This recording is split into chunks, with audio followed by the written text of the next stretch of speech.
कफ सिरपमुळे मध्य प्रदेशातील 6 मुलांचा नागपुरात मृत्यू झालेला आहे। त्यामुळे महाराष्ट्र औषध प्रशासन विभागही खळबळून जागा झालेला आहे आणि कारवाई सुरू केलेली आहे। माझ्यासोबत नागपूर विभागाच्या असिस्टंट कमिशनर औषध अंजली मिटकर आपल्या सोबत आहे। मॅडम, आपण काय कारवाई सध्या करताय? आपण सध्या कोल्ड ड्रिप सिरप अनुषंगे सगळ्यांना सूचना दिलेल्या आहे। स्टॉकिस्ट, होलसेलर, केमिस्ट अँड जे काही आहे किंवा शासकीय दवाखाने जिथे कुठे हा साठा उपलब्ध असेल तो स्टॉप सेल करण्याचा, स्टॉप वितरण करण्याचा आपण सूचना दिलेल्या आहेत। आणखी काही आपण सॅम्पल्स घेतोय काही? त्याच अनुषंगे आपण ह्या धर्तीवर general sampling of cough syrup सुरू केलेलं आहे। म्हणजे त्याचं काय करतो तुम्ही, काय प्रक्रिया असते? म्हणजे आता रुटीनमध्ये ड्रग इन्स्पेक्टर सॅम्पल उचलतील रँडमली आणि ते ॲनालिसिस करिता शासकीय विश्लेषक, अन्न व औषध प्रयोगशाळा इथे पाठवण्यात येतात। कुठल्या कंपनीचे सॅम्पल्स तुम्ही घेता? तसं स्पेसिफिक नाही, बट रँडमली आपण ते कलेक्ट करणार आहोत। सगळ्या कप सिरपचे? नाही, नॉट ऑल। ड्रग इन्स्पेक्टर त्या अनुषंगी करतील।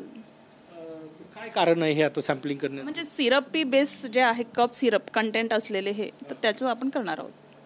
आणि कारण काय त्याचं करण्याचं? हे कोल्ड्रिंकची केस झाली त्याच्यामुळे करताय का? नाही, असं अदरवाईज पण आपण करत असतो, पण आता स्पेशली आपण हे ड्राईव्ह सारखं घेणार आहोत।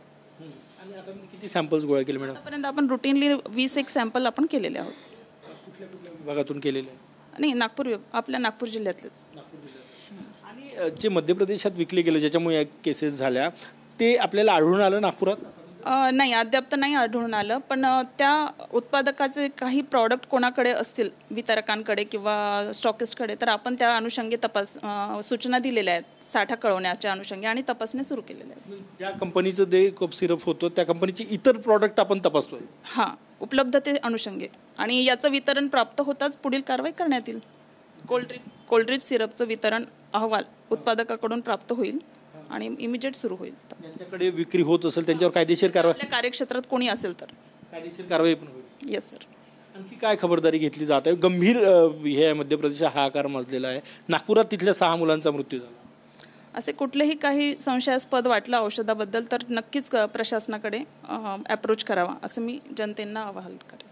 आणि तुमच्याकडे मॅनपॉवर आहे तेवढा ड्राईव्ह राबवण्यासाठी, सॅम्पल्स गोळा करण्यासाठी इतके सारे मेडिकल्स आहे? नाही, मॅनपॉवर तर नाही, पण आपण उपलब्ध याच्यात मनुष्यबळावर ते करतो।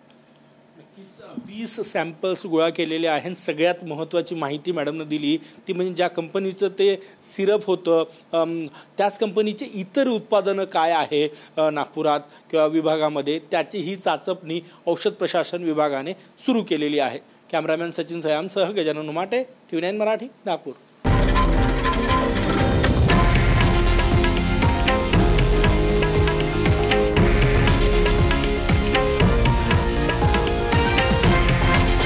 हे आहे देशातील नंबर 1 न्यूज नेटवर्क आणि आपण पाहत आहात TV9 मराठी, एकमेव।